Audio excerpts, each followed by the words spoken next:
왜 한국 남성들은 군대 다녀온 얘기를 그렇게 많이 할까요? 우리 여성분들이 제일 듣기 싫어하는 얘기가 남자들이 군대 얘기할 때 제일 싫어한다는데 왜 우리 한국 남자들은 군대 얘기를 그렇게 많이 할까요? 이번에 부부동산 준비하면서 좀 읽었던 책에서 좀 몇 가지 참 흥미로운 것들을 발견하게 됐는데요. 정덕현 씨의 그 숨은 마흔 찾기라고 하는 책이 있습니다. 거기에서 이 얘기를 다뤄요. 왜 군대 이야기를 많이 하는가? 거기서 이런 얘기를 하더라고요. 트라우마, 즉 군대의 경험들이 트라우마잖아요. 얼마나 고생 많이 했어요. 뭐 빠따 맞고 아주 그냥 고문도 당하고 뺑뺑이 돌고 얼마나 힘들었어요. 그 트라우마를 프라이드로 바꾸기 위해서, 프라이드라는 건 I'm so proud of myself, 나의 나됨, 나를 증명하는 그런 것으로 만들기 위해서 그 트라우마 같은 경험을 포장하고 혹은 영웅담으로 풀어놓으면서 자기의 자기됨을 증명하는 그런 방법으로 사용한다는 것입니다. 그래서 군대 이야기를 많이 한다고 얘기하는데 굉장히 흥미로웠습니다. 자, 여러분, 왜 제가 이 말씀으로 시작을 하냐면 오늘 본문이 비시디아 안디옥에서 사도 바울이 복음 전하는 이야기로 가득 차 있습니다. 처음부터 끝까지 꽉 차 있습니다. 비시디아 안디옥은 지난주에 살펴봤던 해변 도시 버가에서, 지금의 안탈리아는 더 유명하죠. 바로 옆에 있는 안탈리아가 이 국제 관광 도시에서 더 많이 알려져 있는 걸로 알고 있는데, 바로 그 옆에 있는 그 버가 해양 도시에서 북쪽으로 100마일 떨어진 곳에 위치해 있는 곳이 비시디아 안디옥입니다.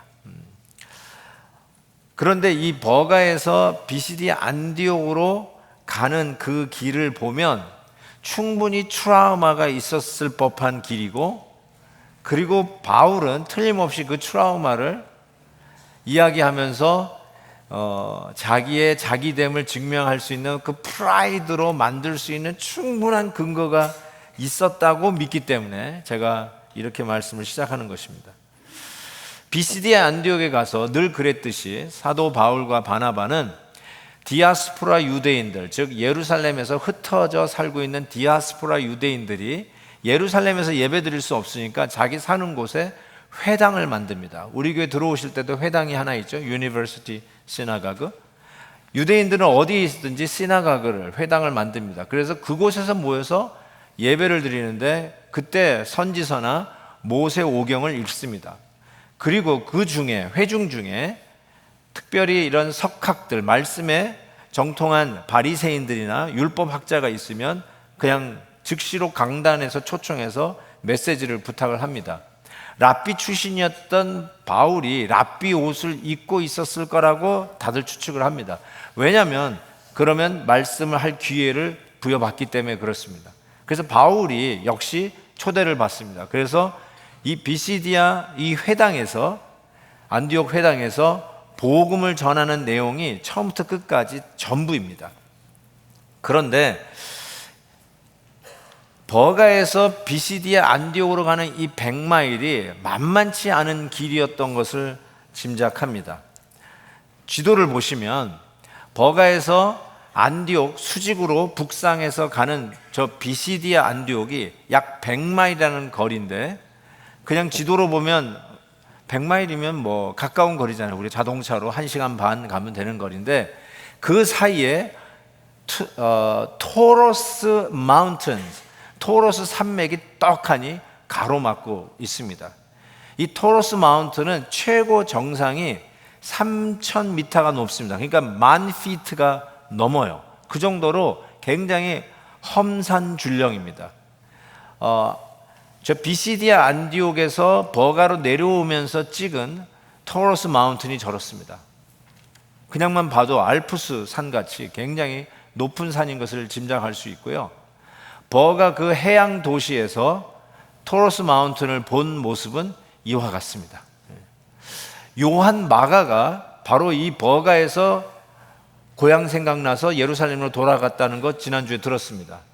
많은 학자들이 왜 돌아갔을까? 너무 고생했는데 저 산을 넘어서 복음을 전해야 된다니까 질에 질려가지고 집으로 돌아갔다는 말도 그렇게 과장된 얘기는 아닌 것 같습니다. 즉 만만치 않았던 길이에요. 저 길을 건너갔다는 거예요. 얼마나 힘들었을까요?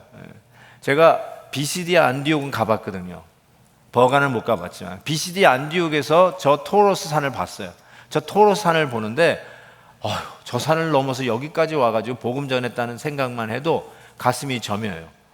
어떻게 저 산을 넘어서 여기까지 왔을까라는 생각을 해봅니다. 사도 바울은 자기가 뭘 했다는 얘기를 별로 하지 않아요.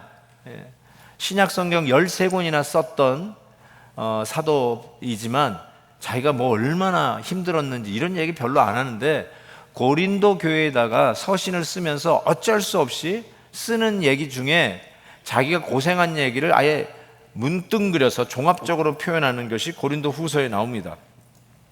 여러 번 여행하다 하면서 강의 위험과 강도의 위험과 동족의 위험과 이방인의 위험과 그리고 수고하며 애쓰고 여러 번 자지 못하고 줄이며 목마르고 여러 번 굶고 춥고 헐벗었노라 이렇게 자기의 고생한 이야기를 대충 뭉뚱그려서 얘기하는데 저 하이라이트한 부분이 저희가 믿기는 1차 전도 여행 때 그리고 특별히 버가에서 말라리아를 앓고 겨우 죽을 뻔했다가 살아났던 이 바울이 몸을 추스린 후에 그 험산 줄령 10,000피트나 넘는 토로스 마운틴을 넘고 또 넘어서 비시디아 안디옥까지 갔던 길에 체험했던 내용일 것이라고 추측하는데 그리 틀리지 않을 것 같습니다. 고생한 거죠. 산도적이 왜 없었겠어요? 산 짐승들, 와일드 애니멀이 왜 없었겠습니까? 죽을 고생했을 것입니다. 그리고 그 춥고 배고프고 바로 그런 어려운 현장을 넘고 넘어서 드디어 비시디아까지 와서 복음을 전하는데 오늘 본문은 그 토로스 산을 넘고 넘었던 경험을 이렇게 적고 있습니다. 버가에서 더 나아가 비시디아 안디옥에 이르러 끝. 버가에서 he went on period 끝입니다. 우리는 아무리 생각해도 트라우마를 프라이드로 바꿀 수 있는 수많은 스토리들이 이 안에 있었을 거라고 생각해요. 죽을 뻔했다가 살아난 그런 것을 영웅담화해서 이야기할 수 있는 일이 얼마든지 있을 것 같아요. 우리는 군대 다녀온 거 가지고 평생 울컥먹는데 왜 없었겠어요? 고생한 얘기하면서 얼마나 밤새우면서 침 튀기면서 이야기를 많이 하겠어요. 그런데 이 죽을 고생을 했던 것이 뻔한데 버가에서 더 나아가 he went on 끝. 왜 이 이야기를 하지 않았을까? 왜 이 산 넘는 이야기를 하지 않았을까? 이 궁금증을 가지고 오늘 본문을 계속 묵상하게 됩니다. 비시디아 안디옥에서 전한 이 복음의 내용은 14절에서부터 39절까지 실려 있습니다.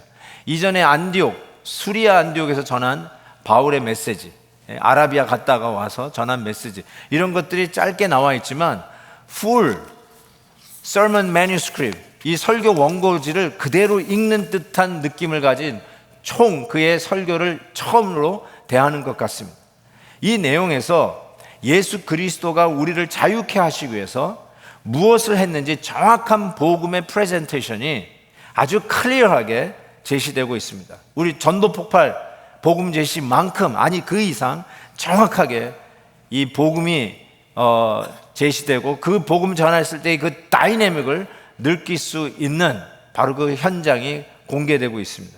이 설교를 한 후에 아니 이 설교 중에 가장 핵심 중에 핵심이라고 생각할 수 있는 것은 38절과 39절이라고 생각합니다. 여기에서 이렇게 요약을 합니다. 그의 설교를 하면서 형제들아 너희가 알 것은 이 사람 예수 그리스도 이 사람 예수님 때문에 힘입어 죄 사함을 너희에게 전하는 이것이며 또 모세의 율법으로 너희가 의롭다 하심을 얻지 못하던 모든 일에도 이 사람 예수 그리스도 때문에 힘 얻어 믿는 자마다 의롭다 하심을 얻은 이것이라. 이게 그의 복음의 에센스고 결론이고 종합 썸머리라고 할 수 있어요. 이 결론에 도달하기 위해서 그가 이스라엘 역사를 개관합니다. 바로 우리가 그렇게도 존경하는 다윗 왕의 후손으로 메시아의 계보가 이어지면서 그 약속된 메시아가 왔는데 그분이 바로 예수 그리스도라는 것을 이야기하고, 목배임을 당했던 세례 요한이 내가 그분 오시기 전에 광야에서 외치는 자의 소리요 그의 앞길을 예비했던 자라고 얘기했던 세례 요한이 바로 그 신들매 풀기도 어려웠던 자가 바로 이 예수 그리스도를 이야기한다라고 선포합니다. 다소 고향에 사도 바울이 마치 하나님이 날카로운 칼을 칼집에 꽂아놓고 뺐을 때를 기다렸다고 했는데, 그 다소에서 그가 율법 학자잖아요. 랍비였잖아요. 구약에 대해서 정통했잖아요. 거기에 부활하신 예수님을 통해서 받았던 메시지하고 연결이 되면서 복음이 이런 것인가를 깨쳤던 그 바울이 드디어 버가에서부터는 리더십을 붙잡고 BCD 안디옥까지 와서 드디어 이 회당에서 복음을 외치는데, 이스라엘의 율법과 제사 제도 안에서 결단코 이루어낼 수 없었던 의로움, 이 의로움이 예수 그리스도의 죽음과 부활을 통해서 하나님이 우리를 용서하시고 하나님이 우리를 받아주셔서 우리가 드디어 의로워짐을 얻었다라고 이야기하고 있습니다. 바로 예수 그리스도께서 십자가에서 죽으심과 부활의 능력으로 일어나신 그것을 믿음으로 말미암아, 오직 믿음으로 우리가 하나님에게 의롭다 여김을 얻었다. 이게 바로 복음의 핵심이에요. 의롭다 여김을 얻었다는 말은 이신칭이 We are being justified, 이 말은 우리가 윤리적으로 도덕적인 인간이 되었다라는 뜻이 아니에요.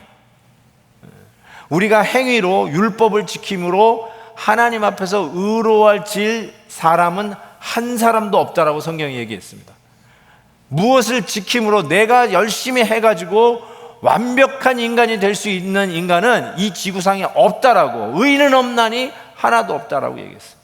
이 의롭다는 말은 그런 윤리적인 코드라기보다 하나님의 스탠다드에, 하나님으로부터, 그 거룩하시고 온전한 하나님으로부터 인정받았다는 뜻이에요. 인정, being justified.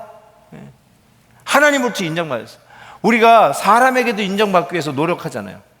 교수님에게 인정받기 위해서 열심히 공부하는 학생들, 아내에게 혹은 남편에게 인정받기 위해서 자기의 자리를 열심히 최선을 다하는 모습, 시부모님에게 인정받기 위해서 며느리의 역할을 열심히 하고 애쓰는 모습들, 직장 상사에게 인정받기 위해서 열심히 그냥 시키지 않는 일까지도 찾아서 하는 그 모습들, 어쩌면 다 인정에 대한 목마름이라고 할 수 있어요.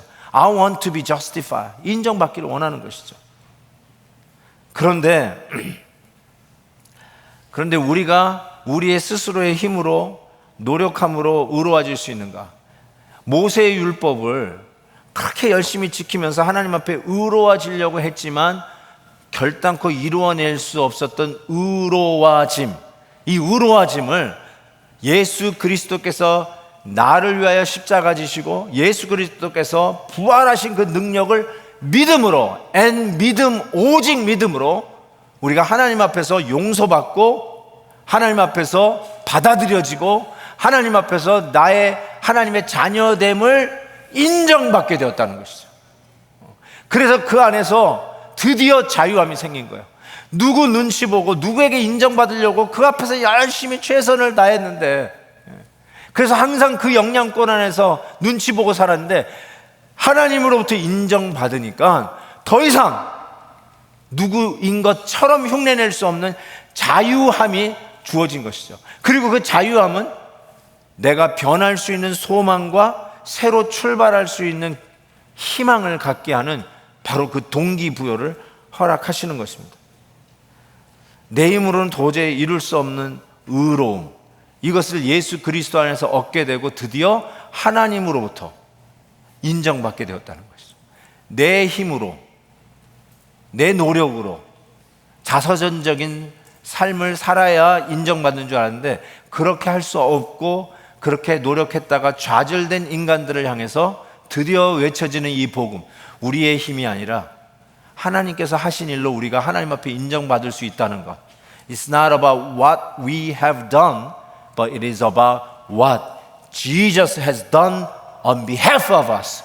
우리를 위해서 주께서 하신 일 때문에 우리가 하나님으로부터 용서받고 인정받았다는 것. 이게 바로 복음의 핵심 중에 핵심이라는 것이죠. 홍장빈, 박현숙 부부의 끝까지 잘 사는 부부라는 책이 있어요. 이것도 역시 부부동산 준비하면서 읽었던 책인데요. 거기에 아주 재미난 얘기 하나 또 한 게 있어요. 여자는 앞으로 할 일에 대해서 관심이 많대요. 맞는지 모르겠어요. 그 대신 남자는 한 일, 이미 내가 한 일에 대해서 말하기를 좋아한대요. 앞으로 할 일보다는 내가 한 일에 대해서. 이것도 어쩌면 군대 얘기하고 좀 비슷한 얘기 같아요. 왜 남자들은 자기가 한 일에 대해서 이야기하기를 좋아할까요? 내가 이런 사람이라는 것을 보여주기 위해서. 내가 어떤 사람인 줄 아세요? 왕년에 하고 시작해요. 왕년에. 왜 우리가 왕년의 얘기를 많이 할까요? 특별히 이민 오신 분들이 왕년 얘기를 많이 하고 한국에서 살던 얘기 많이 해요. 내가 이런 사람이었다. 무시하지 말라는 거죠. 그래서 내가 한 일로 나의 나됨을 증명하려고 하는 노력. 그래서 그것이 나라고 생각하고 했는데, 여러분, 그 노력이 우리는 얼마나 많이 실패했습니까? 그런데 오늘 이 말씀 속에서 우리가 한 일이 실패하고 율법을 완전히 지키려고 했지만 내 안에 여지없이 꿈틀거리고 있는 죄악의 그 적나라한 현장을 나도 알고 있는 내 끔찍하고 징그럽게 보기 싫은 나의 모습을 보면서 어떻게 하나님 앞에 인정받을 수 있을까? 어떻게 내가 인정받은 자로 신앙인으로 설 수 있을까? 그런데 오늘 이 사도 바울의 이 복음의 메시지를 통해서 우리는 내가 한 일이 아닌 우리 주 예수 그리스도께서 그 약속된 메시아가 오심으로 그분이 십자가에서 하신 일과 부활하시는 그 능력으로 말미암아 우리는 그것을 믿음으로 하나님 앞에 인정받을 수 있다라고 하는 이 메시지가 클리어한 분명한 복음의 메시지였습니다. 이 인정받는다는 것이 얼마나 이게 우리에게 큰 소망이 되는지 몰라요. 이 메시지를 들으니까요, 비시디아 안디옥 회당에 모였던 유대인들, 하나님을 경외하던 자들의 귀가 확 열려버렸어요. 나 이런 복음 처음 들어봤다. 여러분, 복음을 처음 들었을 때 귀가 열리고 여러분의 이 눈동자가 열렸던 거 기억나십니까? I never heard this one before. 이게 복음이었어요? 복음이요, 그 교회 오면 그냥 be a good boy, be a good girl, 착한 사람 되라는 게 복음인 줄 알았어요. 아니에요. 우리가 노력해가지고 착한 사람이 될 수가 없어요. 인정받을 수 있는 사람이 없어요. 근데 뭐예요? 복음이 뭐예요? 주님께서 나를 위해서 행하신 일을 믿음으로 말미암아 내가 그 거룩하고 정결하고 그 흠없는 하나님 앞에서 인정받을 수 있다라는 이 사실이 갑자기 귀가 열리고 눈 동공이 열리는 이런 놀라운 은혜가 나에게 닥친 것이죠.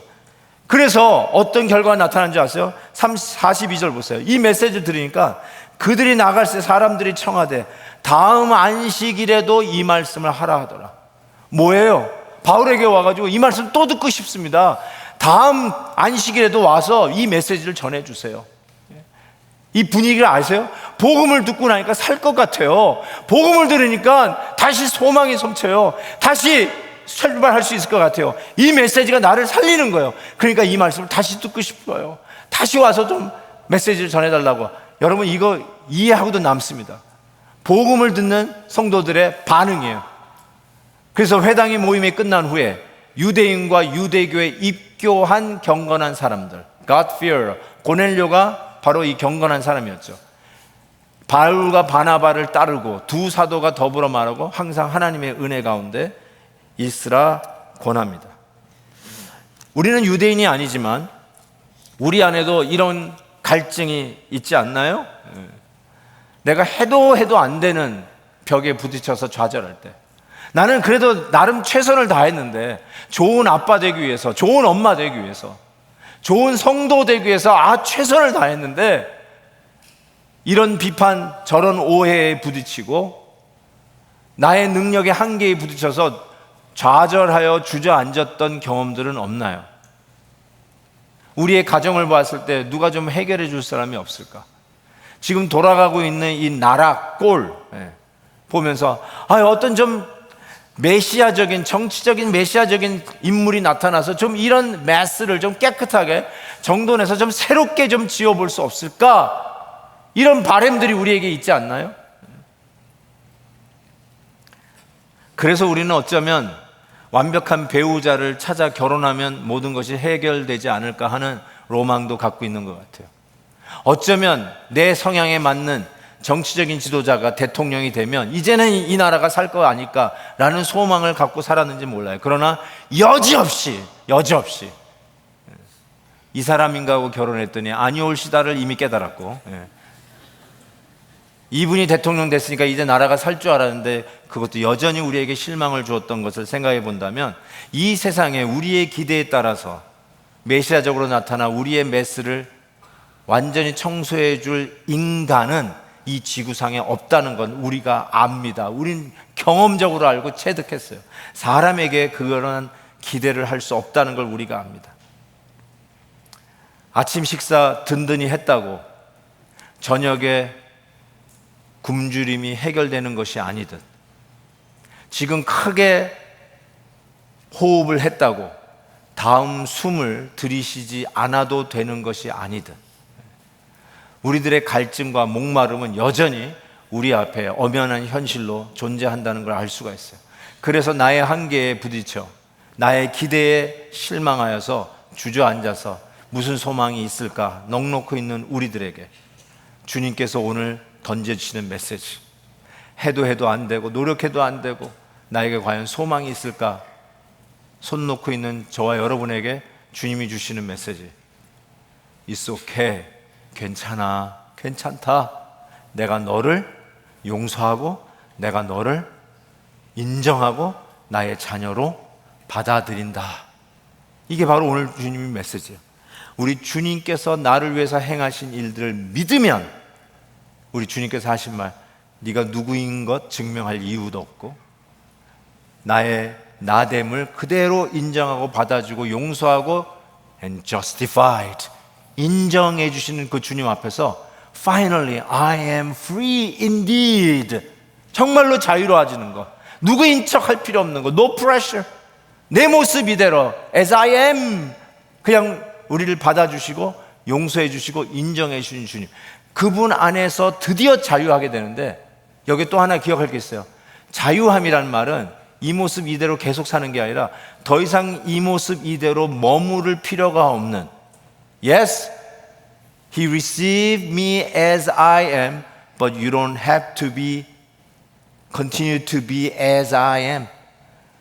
이제 똑같이 그 자리에 머무를 필요 없이 우리 주님께서 주시는 이 놀라운 복음의 능력으로 새롭게 출발하고, 누구든지 그리스도 안에 있으면 새로운 피조물이게 다시 소망을 가지고 리빌드 할 수 있는 소망을, 어떤 인간을 의지하는 것이 아니라 만능의 주, 역사의 주관자 우리 하나님을 의지하고 새롭게 출발할 수 있는 이 소망, 이 희망을 갖기 시작한다는 것이요, 이게 바로 복음이에요.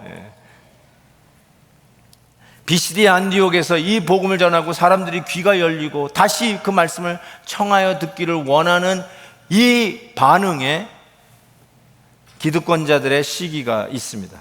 그래서 결국은 바울과 바나바는 그 다음 안식일에 BCD 안디옥에서 복음을 다시 전할 기회를 얻지 못합니다.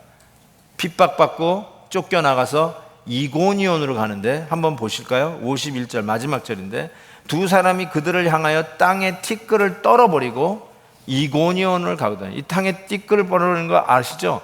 복음을 받아들이지 않으면 이거 탁 쳐버려, 먼지를 털어버리고 가는 거예요. 전했다는 거죠. 복음이 분명하게 전해진 거죠. 그리고 하나님 부르신 다음 사역으로 늠름히 가는데, 그 다음 말이 저에게 딱 걸렸어요.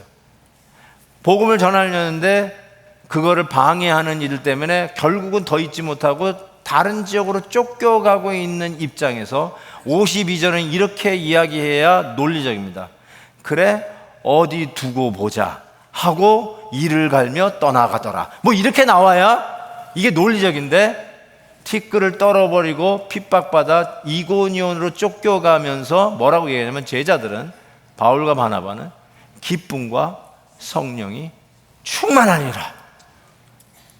이게 제가 또 한 번 가진 질문이에요. 아니 어떻게 이를 갈며 가야 됐는데, A씨 하고 먼지 탁 털어버리고 두고 보자 하고 가야 되는데, 아니 왜 이 말을 적어놨지? 제자들은 기쁨과 성령이 충만합니다. 이 말씀을 묵상하다가 무릎을 쳤습니다. 이래서 바울이 그 험산줄령 토로스 산을 넘어 비시디아 안디옥까지 가는 그 죽을 뻔한 고생의 고생을 겪었던 그 경험을 자서전적으로 쓰지 않았던 이유를 이제 깨달았던 거예요. 내가 누군지를 증명하려고 내 고생을 미화하거나 내가 죽을 뻔하고 살아난 것을 영웅담으로 과장하지 아니하고, 그리고 그것이 뭐 그렇게 대단하다고 그거에 대해서 전혀 관심이 없고, 오로지 그의 마음에는 예수 그리스도의 복음 전하는 일로 꽉 차 있었던 그는, 복음 전하고 그 결과가 원하는 결과가 예루살렘이나 시리아 안디옥의 결과가 아니었다 할지라도, 또 핍박을 받아서 다른 지역으로 어쩔 수 없이 갈 수밖에 없었다 할지라도, 그가 기뻐할 수 있는 이유는 내가 한 일에 대한 좋은 피드백과 내가 이룬 업적에 대한 인정이 아니라, 그거와 상관없이 내가 정말로 기뻐하고 살맛 나는 이유는 예수 그리스도의 복음 전하는 것이 내 기쁨이며, 내가 그걸로 인하여 성령이 충만한 것이다. 이 가치관으로 적어낸 거예요. 그러니까 이게 그의 가치관이었으니까 고생한 얘기 쓸 이유가 없는 거예요. 자기가 얼마나 이 복음 전하기 위해서 희생했고 얼마나 많은 걸 내려놨는지를 얘기할 이유가 없는 거예요. 그래서 그는 버가에서 비시디아 안디옥으로 he went on, 그 한마디로 충분했던 거예요. 이게 바로 내가 내 힘으로 되는 것이 아닌 주님이 나를 위해서 하신 일로 되는 것임을 고백하는 신앙인의 모습 아니에요? 최선을 다해서 살다가 아버지로 사는 거 실패하고 엄마로 사는 거 실패하고, 특별히 이민교회에서 교회 생활하는 일에 스스로 실패했다라고 누구에게 얘기는 안 하지만 숨기고 살고 있었던 우리들, 그 실패의 원인이 내가 해보려고 했는데, 내 힘으로 좀 해보려고 했는데, 그래서 교회 생활은 조용히 하는 것이 최고야. 그래서 오늘도 죄송합니다, 뒷자리에 앉은 걸 내가 싫어하는 건 아닌데 뒷자리에 살짝 앉았다가 살짝 가자.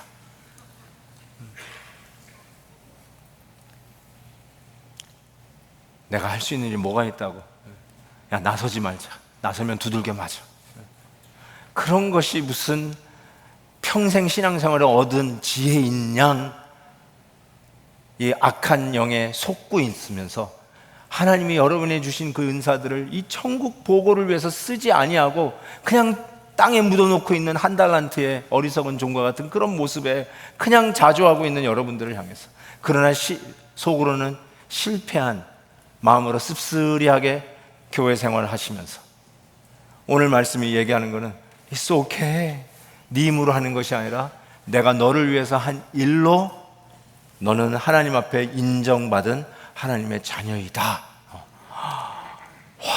이것이 나를 살리고, 그래서 다시 주를 위해서 새롭게 나 있는 자리에 머물지 아니하고 새롭게 출발할 수 있는 이 소망을 가질 수 있다는 것. 여러분, 누구인 척 여러분의 힘으로 뭔가 이뤄보려고 주먹을 불끈 다시 쥘 필요 없습니다. 그만하세요. 주님이 나를 위해서 하신 일을 믿고 의지하세요. 거기에 복음의 능력, 기쁨의 근원, 그리고 성령으로 충만함이 있습니다. 실패한 자리에서 허덕이는 우리를 향하여 초청하시는 주님의 음성을 들으십시오. 마태복음 11장, 수고하고 무거운 짐진 자들아 다 내게로 오라. 내가 너희를 쉬게 하리라. 나는 마음이 온유하고 겸손하니 나의 멍에를 메고 내게 배우라. 그리하면 너희 마음에 쉼을 얻으리니 이는 내 멍에는 쉽고 내 짐은 가벼움이라. 이제 성찬식에 참여할 터인데, 이 성찬에 참여하시면서 내 자사선 쓰려고 하는 프레셔에서 자유로워지십시오. 그리고 주님이 나를 위해서 하신 일을 기념하면서 자유하시고 하나님의 인정받은 자로 새 출발하게 하시는 은혜를 누리시는 저와 여러분 되시기를 주의 이름으로 축복합니다. 우리 만 입이 내게 있으니, 정말 우리가 만 입이 있어도 우리가 해야 할 말이 무엇일까? 우리 찬송 1, 2절 부르시면서 고백하고 기도하는 마음으로 이 찬양하면서 우리 성찬을 준비하도록 하겠습니다.